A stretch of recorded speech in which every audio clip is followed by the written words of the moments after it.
Bismillahirrahmanirrahim. Assalamualaikum warahmatullahi wabarakatuh. Apa kabar mahasiswa semua? Dimanapun kalian sekarang ini sedang menyimak perkuliahan kita hari ini, pertemuan ke-12. Nggak berasa ya, udah yang ke-12, bentar lagi kita mau AS loh. Jadi ini sengaja saya menyampaikannya secara online dengan Google Class. Sekalian kita di sini ada pertanyaan saya setelah materi yang saya sampaikan ini yang dijawab untuk orang per orang gitu tugasnya ya, untuk memenuhi tugas 2 pra UAS. Baiklah, sebagaimana kelanjutan dari minggu lalu, kali ini kita akan mendiskusikan tentang percaya diri. Apa sih hubungan percaya diri itu dengan pelayanan prima? Mengapa sih perlu namanya kepercayaan diri itu gitu? Terus apa saja hal-hal yang perlu kita lakukan yang dimodali, didasari harus adanya kepercayaan diri sendiri. Oke, kita lanjut ya. Nah, ini materinya ya. Materinya ini padat banget pertemuan. Pertemuan ke-12 ya, bukan ke-8 ya. Pertemuan ke-12, maaf ini saya salah ketik. Nanti saya perbaiki materi ke-12. Oke, materi kepercayaan diri ini ada meliputi 12 materi gitu ya yang cukup banyak ya yang harus saya sampaikan. Di sini pertama adalah bagaimana menaklukkan hambatan percaya diri, membangun optimisme, eksternalisasi kekhawatiran, visualisasikan kemenangan, kemudian bagaimana menonjol dalam pekerjaan, memetakan pemikiran, menyiapkan wawancara, kepercayaan diri dalam wawancara, menyukseskan rapat, manajemen tim yang percaya diri itu gimana, tampil percaya diri dan membangun bisnis sendiri. Wow, banyak banget. Oke, kita mulai ya. Nah, definisi kepercayaan diri. Kepercayaan diri adalah keyakinan positif terhadap kemampuan, nilai, dan potensi diri sendiri. Ini mencakup keyakinan bahwa seseorang memiliki kapasitas untuk mengatasi tantangan, meraih tujuan, dan berinteraksi secara efektif dengan lingkungan sekitar. Ya, oke. Pegang namanya kepercayaan diri. Ada nilainya di situ ya. Jadi ada yang namanya prinsip nilai, ada otonomi moral juga di sana, di dalam sebuah kepercayaan diri. Pentingnya kepercayaan diri ini bisa meliputi kehidupan pribadi maupun kehidupan profesional. Secara pribadi, orang-orang yang punya percaya diri itu membentuk entitas dirinya dong gitu ya. Kemudian dia menjadi mempunyai hubungan yang sehat karena dia jadi lebih luas dalam bergaul gitu ya, dalam membangun hubungan dengan orang lain. Dia tidak minder gitu dan dia dalam menghadapi tantangan hidup tuh dia itu nggak merasa lemah gitu ya, karena, dia, mempunyai kepercayaan diri yang positif gitu dalam melihat sesuatu hal gitu.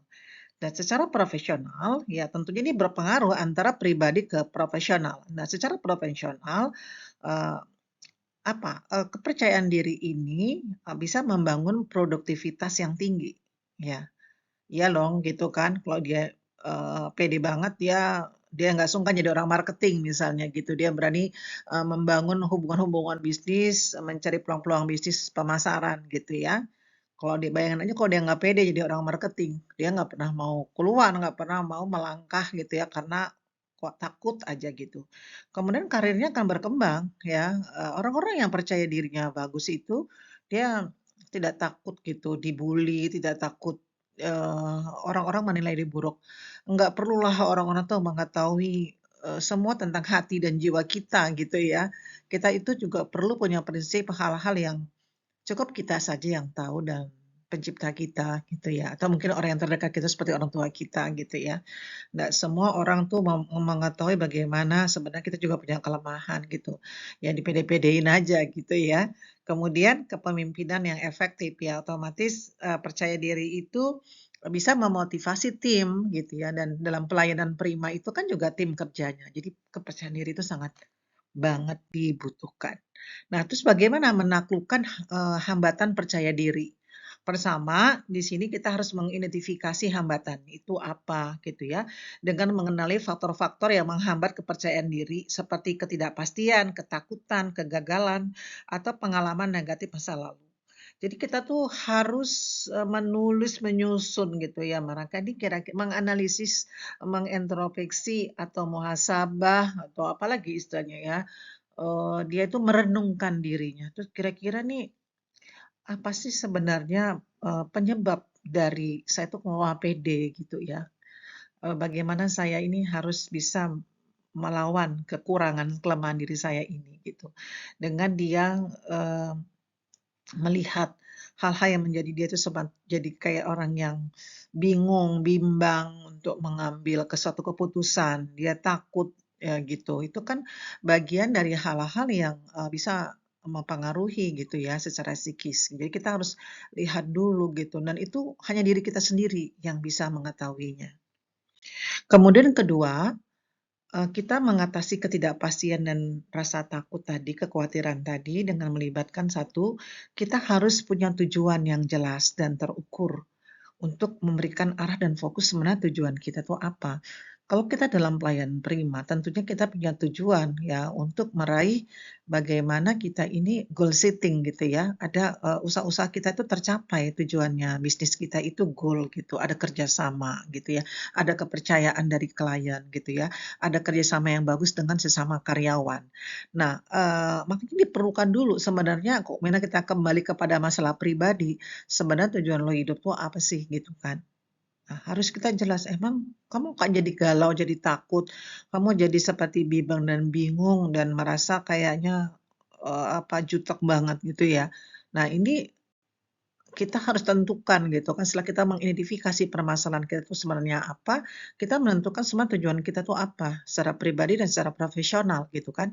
Kalau memang tujuan hidup kita itu adalah, kita diciptakan kalau dalam perspektif agama, maaf ya, dalam, agama Islam gitu, perspektifnya tidak hanya mencari kesuksesan dan kebahagiaan di dunia, enggak gitu.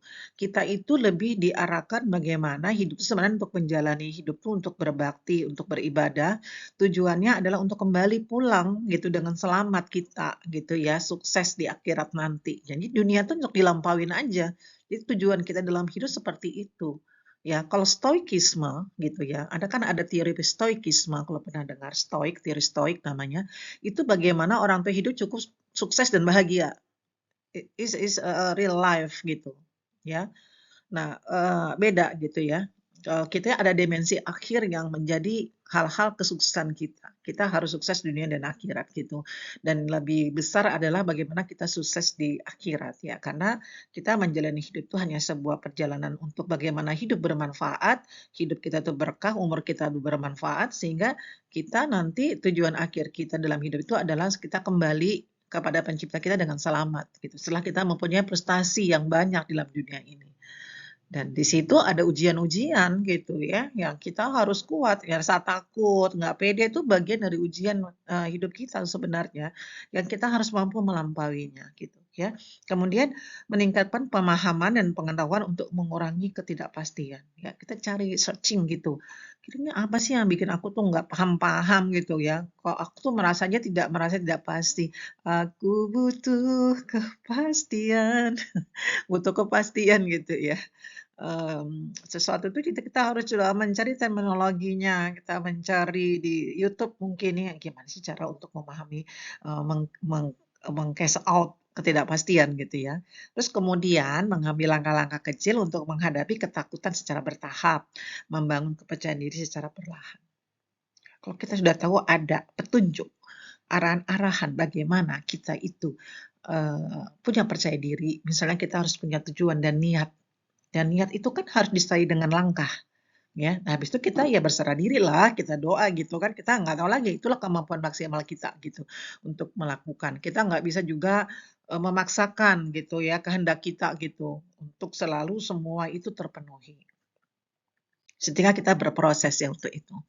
Kemudian yang ketiga, yang selanjutnya adalah belajar dari kegagalan sebagai langkah menuju kepercayaan diri.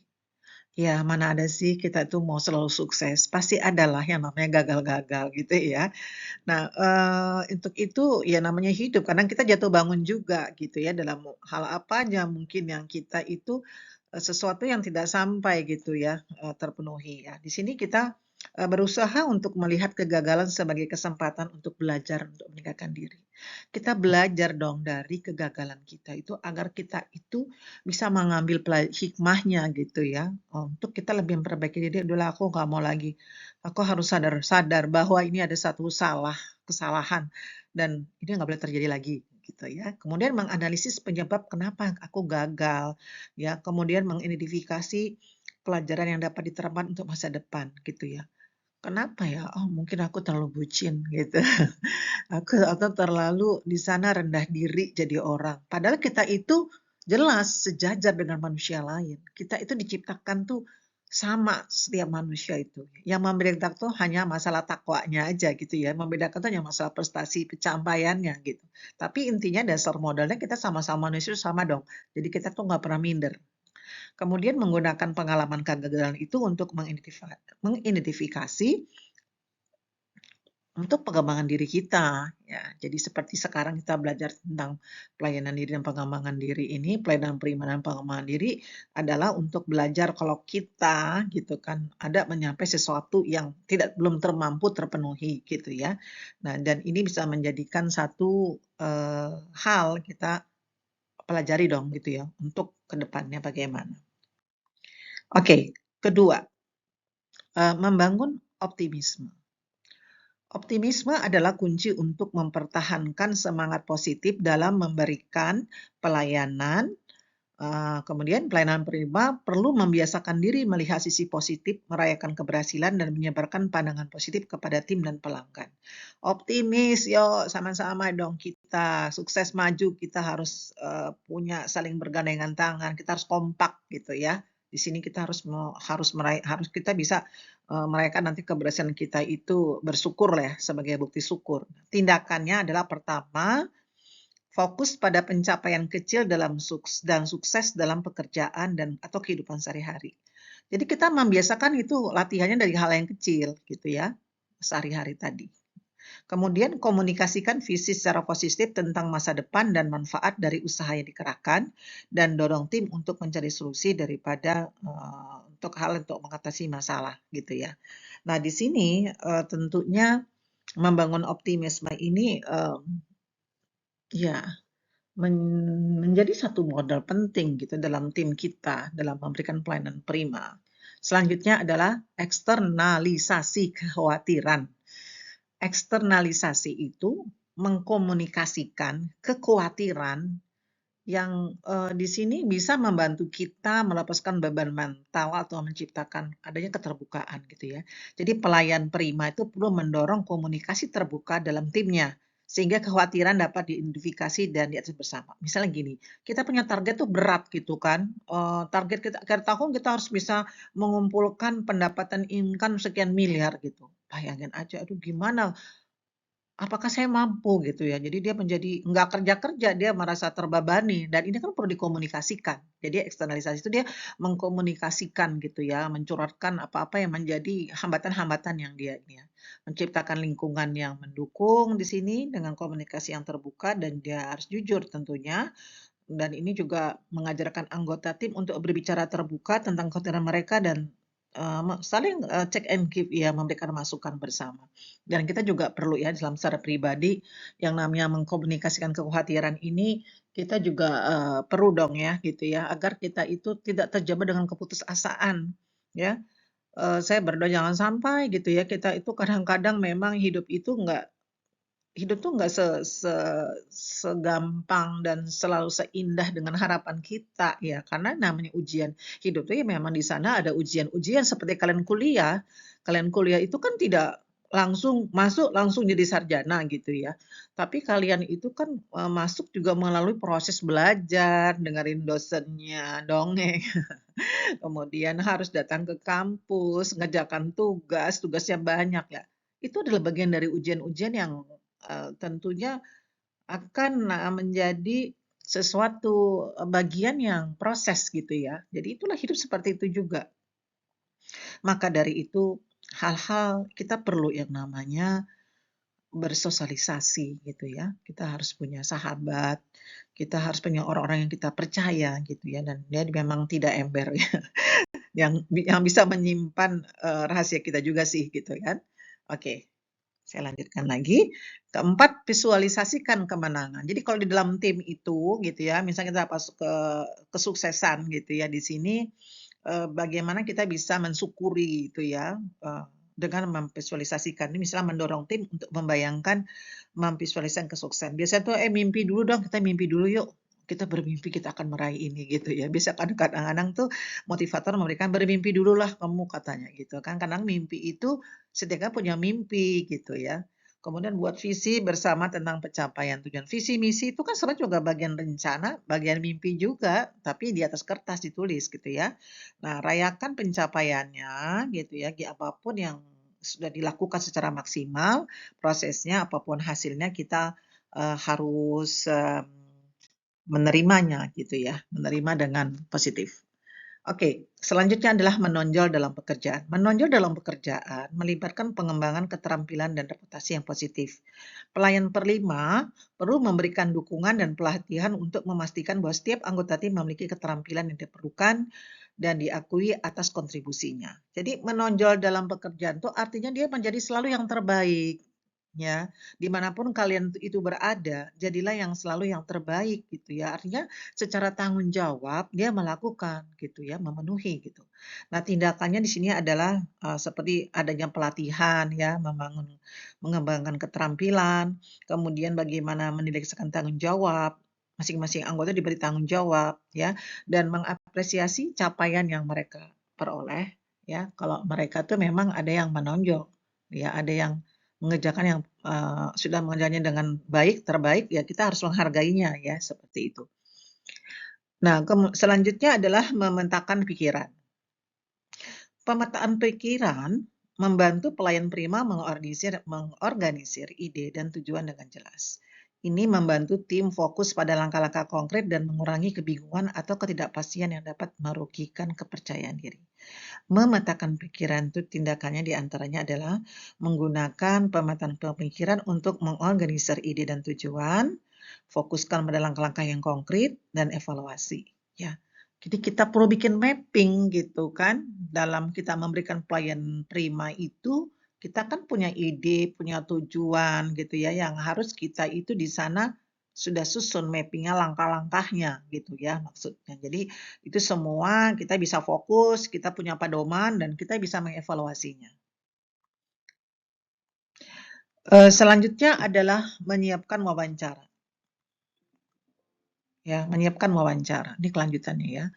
Menyiapkan wawancara di sini, pelayan prima perlu memastikan bahwa timnya siap dalam hal keterampilan komunikasi dan kepercayaan diri untuk memberikan pelayanan maksimal dalam situasi wawancara atau interaksi langsung.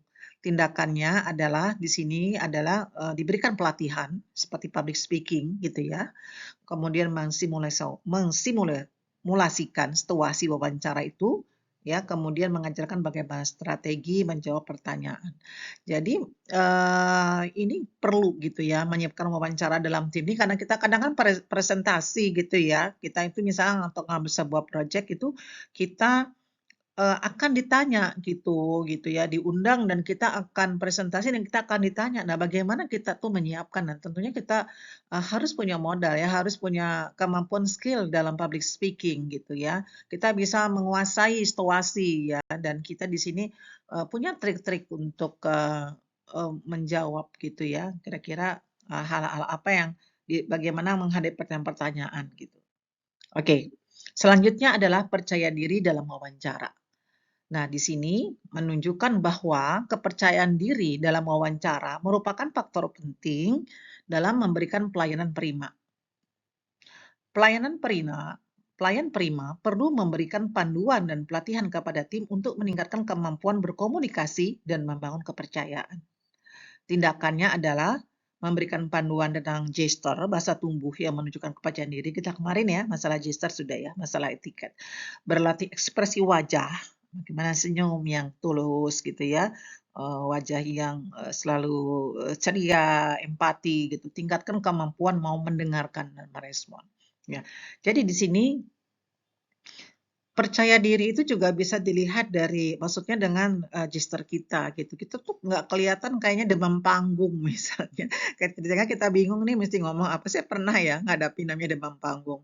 Ketika saya itu harus menyampaikan dalam satu forum, orang-orang yang saya hadapi itu orang-orang ahli gitu ya, orang-orang hebat semua, direktur-direktur. Aduh mateng, gitu kan. Udah mulai agak demam-demam panggung gitu, gitu ya. Nah ini harus kita bisa mengatasi bahwa kita harus percaya diri dulu gitu, bahwa kita tuh pertama dasarnya adalah sama, kemudian kita juga punya skill. Kalau kita sampai diberikan kemampuan untuk berbicara depan forum, berarti kita sudah punya sesuatu yang lebih dong, gitu. Mereka tuh duduk sebagai pendengar, dan kita yang didengar, setidaknya kita punya nilai lebih dong dibanding mereka, ya enggak? Ya tentunya juga harus didukung dengan belajar. Kemudian menyukseskan rapat, ya, ini kelanjutannya adalah, menyukseskan rapat di sini penjelasannya adalah bahwa pelayan penerima harus memastikan bahwa setiap rapat berjalan efisien dan produktif. Ini melibatkan perencanaan yang baik, partisipasi yang aktif, dan komunikasi yang efektif untuk mencapai tujuan rapat. Tindakannya sediakan agenda yang jelas untuk rapat, ya schedule-nya, dorong partisipasi aktif dari setiap anggota, dan fasilitasi diskusi yang konstruktif dan ambil tindakan lanjutan. Ya, jadi rapat itu kan nggak boleh pasif, dia harus menjadi host yang aktif gitu ya. Dan tentunya dia punya rundown yang sudah matang gitu ya. Dia sudah punya apa-apa langkah-langkah abis ini apa ngapain dan abis tanya jawab, abis ini kesimpulan seperti itu. Dan dia benar-benar menguasai forum. Ini perlu ya. Kalian bisa jadi nanti bekerja dalam tim ya. Bagaimana kalian harus memimpin rapat. Selanjutnya adalah manajemen tim yang percaya diri. Bagaimana sih gitu ya di sini di dalam sebagai seorang pelayan penerima itu kita bisa menjadi pemimpin yang memotivasi dan mendukung perkembangan kepercayaan diri dalam tim. Kita tuh menjadi motivator lah gitu lah maksudnya ya. Tim kita tuh semua pada pede gitu ya. Selain diri kita sendiri memang sudah pede. Nah, ini melibatkan memberikan tanggung jawab yang sesuai, memberikan umpan balik positif dan menciptakan lingkungan yang mendukung pertumbuhan kolektif. Tindakannya adalah berikan tanggung jawab sesuai dengan keterampilan mereka, dorong komunikasi secara terbuka, ciptakan lingkungan yang mendukung gitu, yang kondusif gitu ya. Jadi dalam membangun kalau misalnya Anda suatu hari menjadi seorang supervisor, menjadi manajer, jadi pemimpin yang harus mengetuai dari tim yang kalian itu, misal tim marketing gitu ya. Mereka ini kan nggak bisa kerja sendiri-sendiri gitu ya, dan kita tuh harus menjadi motivator, memberikan mereka itu kepercayaan diri agar dia tuh benar-benar, "Oke kita maju guys," gitu kan, "kita harus cari nih di luar, cari duit nih," gitu. Siapa lagi nih yang mau membantu perusahaan ini berkembang kalau bukan kita gitu. Kita adalah ujung tombak dari perusahaan. Wah, harapan besar dari perusahaan ini adalah pada kita dan kita adalah pribadi-pribadi yang, percaya diri dan kita punya skill dan kita yakin dengan segala usaha yang kita lakukan ini tentunya, kita akan meraih hasil yang, eee, maksimal gitu ya. Dan kita di sini adalah bagian dari proses untuk berusaha, agar dipermudah dalam langkah-langkah kita itu dan kita berharap proses itu berjalan dengan mudah dan kita nggak lepas juga berdoa gitu ya. Bahwa keputusan akhir dalam setiap urusan tuh memang bukan urusan kita ternyata ya, finishing dari sebuah kalau saya boleh katakan takdir boleh ya, kalau kita sudah maksimal berbuat, kadang-kadang tuh kan nggak selalu maksimal gitu loh, nggak selalu, sesuai dengan harapan kita. Nah, disitulah bahwa memang keputusan itu bukan kita ya. Jadi yang namanya keputusan tuh ya memang kepada Tuhan gitu. Nah, disitulah kita pentingnya berdoa. Berdoa, memohon agar, apa-apa yang kita harapkan itu bisa tercapai dengan baik ya. Apa tapi, hasil dari kita punya, perjuangan kita gitu, misalnya dalam tim kita itu misalnya tidak sesuai dengan harapan, kita juga tidak bisa terus kecewa berkepanjangan ya gitu. Kita merasa Seperti saya pernah merasakannya, ketika saya cerita sedikit, mmm, pada waktu itu kami tim pergi dari Jakarta menuju kota Sukabumi gitu ya, untuk mengadakan satu deal, MOU dengan sebuah institusi, project pengadaan kendaraan sekian miliar nilainya, hampir 40-70 miliar ya. Namun ketika sudah mau sign, ada kesalahan harga yang diketik oleh bagian dari, mmm, marketing kami gitu, dia salah ketik gitu ya.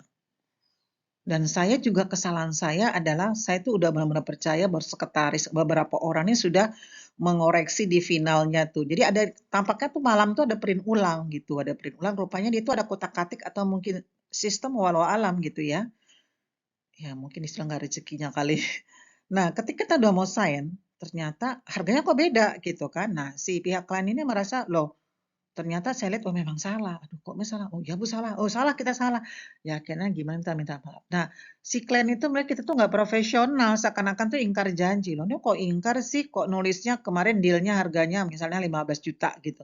Kok ini jadi harganya dari 17 juta misalnya. Nah, dia minta ditunda yang namanya MOU kerjasama itu. Bayangin, itu hidangan rezeki itu di depan mata. Pada saat itu juga ditunda dan kami pulang dengan pada lemes gitu ya, karena bayangin aja seharusnya kita itu merayakan kemenangan karena bisa, tanda tangan project hanya karena kesalahan dari tim kita, kita, gagal pada waktu itu dan sehabis itu nggak ada lagi beritanya gitu ya. Nah, saya melihat pada waktu itu bagaimana, teman saya yang sama-sama direksi itu kecewa banget dan dia marah banget dengan tim marketing saya itu yang merubah. Menurut dia udah koreksi soalnya gitu ya, dan ternyata dia print ulang tuh ada yang tergeser, ada yang dirubah. Apa dirubah dengan sengaja atau gimana walau alam. Dia kecewa banget, dia marah banget gitu ya. Jadi dia berkepanjangan kehilangan, ya wajar ya orang kehilangan sekian miliar melalui suatu proses panjang. Terus bagaimana dengan saya? Saya, selalu mengabaikan yang namanya sesuatu finishing, akhir keputusan itu memang di tangan Tuhan ya, takdir itu yang saya pelajari dalam hidup. Bahwa kita itu tidak bisa memaksakan kehendak kita kepada Tuhan gitu, kan, ayo dong," gitu, kita mengatur gitu ya. Belum tentu sesuatu yang kita anggap positif itu hal yang baik juga gitu menurut Tuhan, sehingga bisa jadi dibatalin gitu kan. Jadi saya menerima itu dengan, ya udah saya terima, mau gimana lagi gitu. Yang saya lakukan adalah membangun lagi kepercayaan diri dan kita bangun lagi cari project lagi.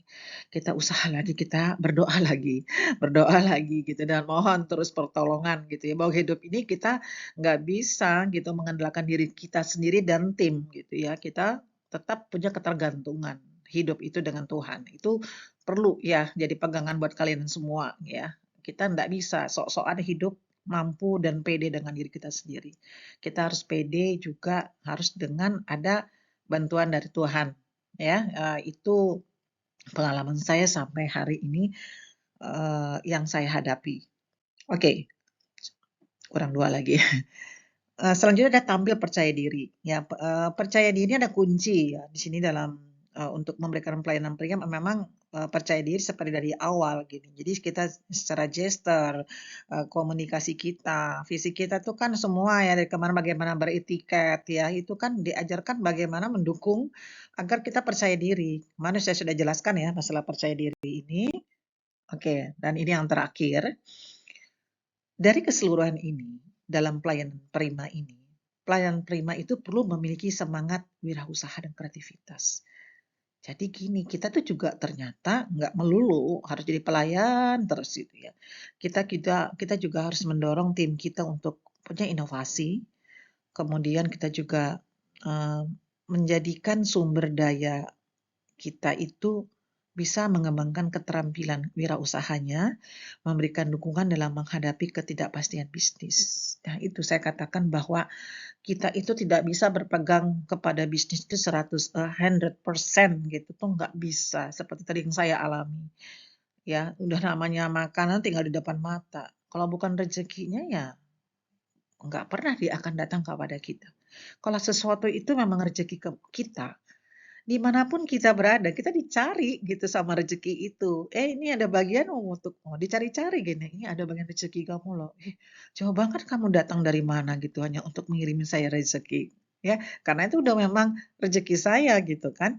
Nah, jadi di sini kita juga tidak menutup dong bagi tim kita, karena kita tuh untuk punya mental entrepreneur gitu ya, wirausaha ya. Jadi kalian saya juga menyarankan tidak hanya kuliah aja, tapi juga kalian mencari skill-skill entrepreneur ya, membangun wirausaha dalam diri kalian sendiri, kira-kira ini bisnis apa nih, usaha-usaha apa nih yang saya bisa lakukan dari rumah misalnya gitu, apalagi dengan era teknologi sekarang gitu ya. Mengikuti namanya pelatihan-pelatihan kewirausahaan gini ya, membangun kreativitas dan inovasi ya, karena, tadi ya, Indonesia ini peluang-peluang pekerjaan itu sangat terbatas sekarang. Ya, walaupun banyak investasi besar, tapi peluang itu bagi kalian tuh ini ya, jadi mudah-mudahan saja nanti ke depan kita punya pemimpin yang bisa memberikan peluang pekerjaan yang luas dan kita juga nggak bisa berharap 100% ya. Jadi kita harus memang membangun skill dan kita harus membangun jiwa entrepreneur dalam diri kita dan kita harus mulai dengan percaya diri dulu. Oke. Demikian ya yang, dapat saya sampaikan, kesimpulannya adalah membangun kepercayaan diri dan memberikan pelayanan prima itu saling terkait gitu ya, dalam menciptakan pengalaman yang positif, baik dalam kehidupan pribadi maupun profesional. Kedua, percayaan diri itu adalah kunci kesuksesan dengan strategi seperti mengatasi hambatan, membangun optimisme, dan belajar dari kegagalan. Dalam konteks pelayanan prima, kepercayaan diri anggota tim menjadi fondasi untuk interaksi yang positif dengan pelanggan, menyelesaikan masalah, dan memberikan layanan yang memuaskan. Ya, dan akhirnya bahwa kesuksesan pelayanan prima bukan hanya tentang keterampilan teknis, melainkan juga tentang keyakinan sikap positif yang melandasi tindakan pelayan. Dengan memahami dan mengembangkan kepercayaan diri, pelayan prima dapat menciptakan hubungan yang positif dan memberikan kepuasan bagi pelanggan. Ya, demikian ya. Jadi yang bisa saya sampaikan terkait dengan hal-hal yang tentang kepercayaan diri ya. Oke, kita sekarang lanjut nih. Ini ada referensi ya. Kalau kalian nanti ingin menyusun tugas akhir, ini ada beberapa referensi yang saya berikan. Oke. Nah, ini adalah tugas, bagian dari tugas 2 per orang gitu ya, yang kalian bisa langsung jawab di Google Classroom ya. Pertama, apakah kalian termasuk orang yang pertama, orang yang percaya diri banget, kuat banget, atau orang yang tidak mudah percaya diri gitu ya, agak kurang percaya diri dan agak-agak minder dikit gitu. Nah, oke. Kedua, bila jawabannya ya, kalian tuh ada orang yang percaya diri, bagaimanakah caramu membangun kepercayaan diri dan melawan kegagalan yang mungkin pernah kamu hadapi? Misalnya apa gitu ya, memberikan contoh boleh, bagaimana kamu berjuang untuk melawan kegagalan itu ya, dan bagaimana kamu membangun kepercayaan dirimu. Kedua, bila jawabnya, kalian adalah orang yang tidak mudah percaya diri, bagaimana caramu mengatasi kegagalan karena nggak pede tadi dan krisis kepercayaan diri itu gitu ya. Coba ini ceritakan sedikit pengalaman dan bagaimana kalian mengatasinya. Gunakan teori tadi yang saya sampaikan sebelumnya sebagai, referensi gitu ya. Demikian yang bisa saya sampaikan. Terima kasih dan mohon maaf lebih dan kurangan dalam penyampaian ini. Selamat pagi. Wassalamualaikum warahmatullahi wabarakatuh. Dadah.